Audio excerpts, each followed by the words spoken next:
Hey everyone, my name is Katrina and welcome to my very first Planet Zoo speed build and voiceover. I hope the audio sounds okay. I don't have the best equipment, but hopefully it sounds fine anyways.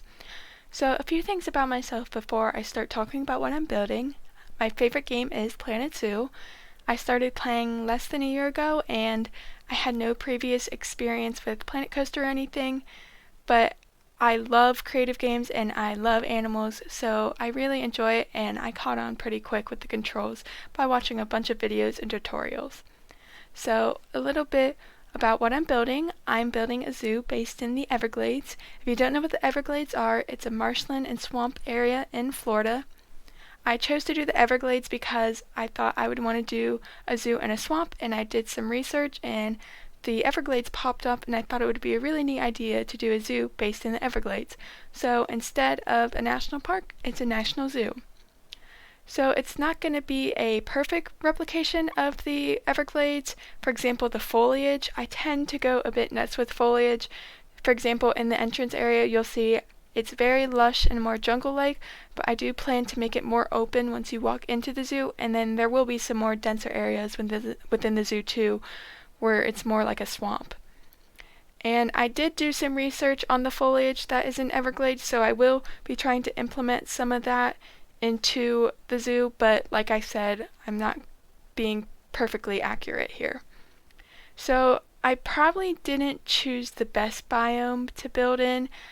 I chose tropical because Florida is really tropical, but in this biome there's a bunch of mountains in the background and there's no mountains in the Everglades, so it might have been better if I had gone for temperate, but like I said, I'm not being completely accurate with this zoo, so it's fine, and I love the tropical biome in this game. I think it's really pretty, so it's no big deal.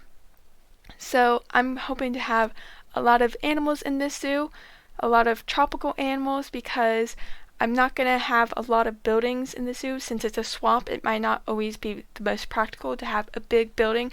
So I wanted to add penguins, and I did an indoor building so it could be cooler in there. It may not always be the most practical to build a big building, so I'm going to be doing more warm weather animals with outdoor habitats.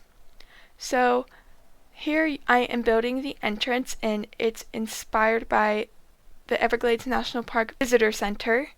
And I ended up realizing that it kind of reminded me of the Cincinnati Zoo entrance, if you know what that looks like, especially with the green roof and then later the sign I add.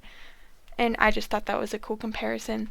And here, this is actually my second iteration with this building. I didn't really like the layout of the first one, and I couldn't really figure it out, so I ended up just deleting the whole thing and starting over, which I'm glad I did because I really like how this one turned out.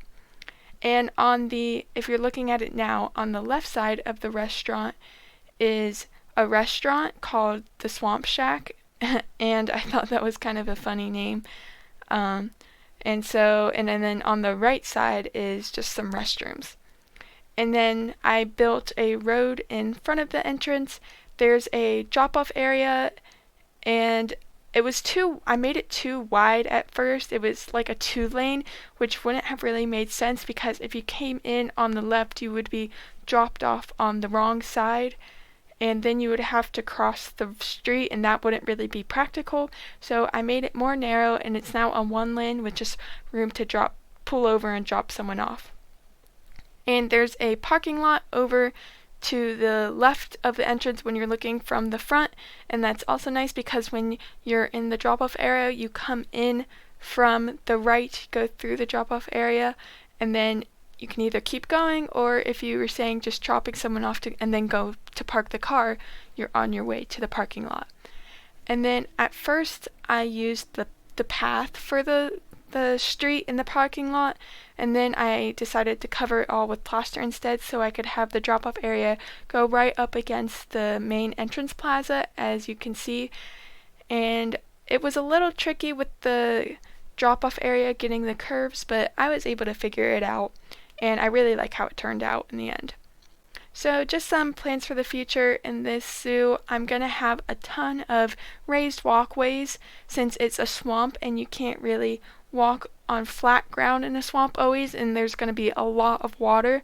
So I'm going to have a lot of raised, probably wooden walkways, just like they have in the Everglades. And like I said earlier, a lot of tropical and warm weather animals.